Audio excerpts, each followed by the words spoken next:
Hello, my name is Layton. I'm an intuitive and a mystic, and I am continuing from my previous video to answer the question, do you have any techniques for reconditioning and replacing acts of self-harm with love?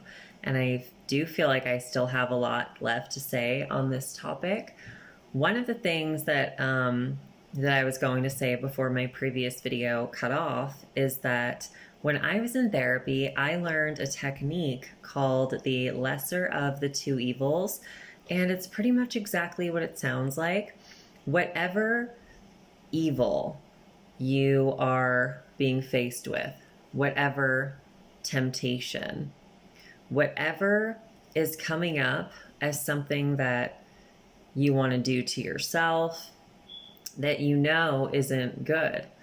It could be a form of self-harm in the form of cutting, in the form of sex, in the form of shopping, in the form of drugs. I mean, really anything. Anything that goes against your values. Anything that goes against who you are becoming and what you want for yourself. When we are faced with that, we have the option to give ourselves a lesser alternative. So I will use an example. It's a pretty mild one, but I will also use an extreme example too. The way that this looks in my current life, I have to be very careful with my diet. I have a lot of allergies. I'm actually allergic to most things, and it's something that I'm constantly working on.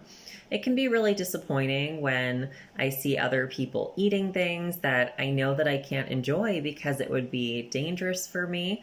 And in all cases, it isn't necessarily life-threatening, definitely in some cases, but nevertheless, I don't want to put myself in a position where I want to treat myself and I end up harming myself more. That's not self-loving. That's not good. So what I do is I just pick the lesser of the evils. You know, what is something that I can have that is going to affect me the least? What can I do for myself to still feel part of this, to still feel like I get to enjoy the same experience as other people, but with the least side effects, with the least issues. Now, a more extreme version of this would be, you know, in this series, I guess, I'm talking a lot about self-harm in the context of cutting. And back when I was currently doing that, it was really difficult for me to stop it. It really, I mean, it becomes an addiction. It's a coping skill, and it's really the only thing that you know how to do for yourself to feel any kind of relief. So when I was stopping doing that and really working on not cutting anymore or burning myself or, you know, not doing anything like that, I switched to the rubber band method, which is when you just put a rubber band on your wrist and you snap it. And I will say the lesser of the two evils tactic or approach, whatever you want to call it, is considered controversial, and I don't think it should be. I don't think that there's enough nuance, honestly, in people that do find it controversial, because if you are coming from a place of having virtually no self-control, and you are coming from a place where you feel like if you don't do this one really bad thing you want to do, you might die, or you just don't want to be here anymore. It's like, we need to have an understanding that people aren't going to go from a place of being extremely suicidal or cutting themselves to suddenly being like, you know what, no, I'm fine, I'm just going to go for a walk instead. It doesn't work that way. It's not realistic. It's not realistic. So what this technique is really about is harm reduction.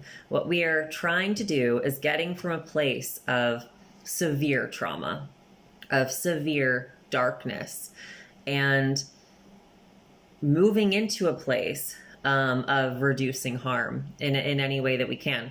So this technique is all about choosing the path of least harm and then continuing to do so. So from the rubber band method, as you can see, I have lots of tattoos. When I stopped the rubber band method, I decided to take my forces of destruction and instead turn them into something creative, because I genuinely do believe that destructive energy is just creative energy that we don't know how to use. We don't know how to process, because there's all of this trauma behind it. There's all of this emotion behind it. And it hasn't been owned or integrated. So I just started tattooing myself, and it honestly helped tremendously. It got me out of a place where the intention was to hurt myself and into a place where the intention was to create. So that's one example, but honestly, I think that we could do that with so many things. So many ways that we seek to harm ourselves could be turned into something positive instead, into something that is no longer destructive, but it is being used to create something beautiful and to really transmute that energy and to really move that energy. I would say another thing that we can do is to kind of treat ourselves in a process where we are rewarding ourselves in such a pattern that is safe and healthy, that we kind of rewire our dopamine. And this is really, really important, in my opinion. So some unhealthy sources of dopamine would obviously be really any form of self-harm, things like cutting or sex. And when I say sex, I don't mean, regular healthy sex. I mean when you're using sex as a form of self-harm, using sex for validation or to feel something, to feel anything. A lot of the times, this is just kind of a side note, but when we do use sex in that way, a lot of the time it's because we are seeking co-regulation, and that's the only way that we know how to get it, because we never received co-regulation from our parental figures. And that's something that I'll probably create an entirely new video on, because I think it's really important to talk about. But some other unhealthy sources of dopamine, and again, it's not unhealthy that we get dopamine from these things in small doses, but we really want to be careful that we aren't dependent on it, that we aren't seeking it out. So things like social media, drugs, caffeine, fast food, sugar. I know pretty much all of those things were really big for me, because when you're really traumatized, you don't know any other way of getting these things. And that instant gratification becomes so integral and so important, because when you are a child and you aren't getting that positive reinforcement, you aren't getting that validation that you need, what do? We learn to rely on anything that we can supply ourselves. And if we haven't been taught to supply these things for ourselves in healthy ways, if we haven't been given the resources to receive these things in healthy ways, or if we're just fed crap by our parents and handed an iPad and locked in a room all day, like, what do you think is going to happen? We are going to become dependent on those things, and we won't know how to find gratification outside of that. So we really need to retrain the reward system. That's going to be really important, because when we're moving from a place of self-harm and we want to instead replace those acts with self-love, we have to retrain the entire dopamine process. We have to regulate the nervous system. We have to what's the word I'm looking for? We become so addicted to dopamine in unhealthy ways. We become so addicted to the dysregulation that we really have to get to a place where we are where we are no longer dependent on it in that way. And I'm going to be completely honest with you. When I went through this myself, it is so boring. music stops feeling the same. And by that, I mean, I used to get such a high for music. And I noticed that I was relying on very dysregulating music, like pop music, very dysregulating music to change whatever state I was feeling. And I got to a place where I didn't want to change how I was feeling anymore. If I was feeling uncomfortable, I chose to sit with it. If I was depressed, if I was sad, if I was afraid, I chose to sit with it. And that doesn't mean there's anything wrong with listening to that music. It's about, why are we? Am I trying to escape something? Am I afraid of what it would be like to sit with myself? Self-harm can look so like good. It can look like something that's not a big deal. But if we're seeking to escape ourselves in any way, that is harm, and we're hurting ourselves. So I stopped doing that with music, and I stopped doing that with caffeine, and I stopped doing that with movies. I used to love horror movies, and it's because it was very dysregulating to the nervous system, and that was exciting for me. It gave me all these brain chemicals. And again, there's nothing wrong with us experiencing those to, a small, normal, healthy degree. But the thing is that if you have been exposed to severe trauma for such a long time, your body isn't going to respond to these things to a healthy degree. It's going to respond like an addict. It's going to respond as though it's an addiction. And it's going to continue a cycle. And that doesn't mean it's always going to be that way. But I will say, like I said, there's a period where you might feel like everything is boring. And you might feel depressed because suddenly you aren't escaping things anymore. And that's normal. And that does pass. And then we're able to get dopamine in a normal, healthy way again. You're able to look at a sunrise and carry that with you for the entire rest of the day. You're able to make eye contact with someone and have them smile at you, a complete stranger, and feel so much love and joy in your heart for them that you don't know what to do with it.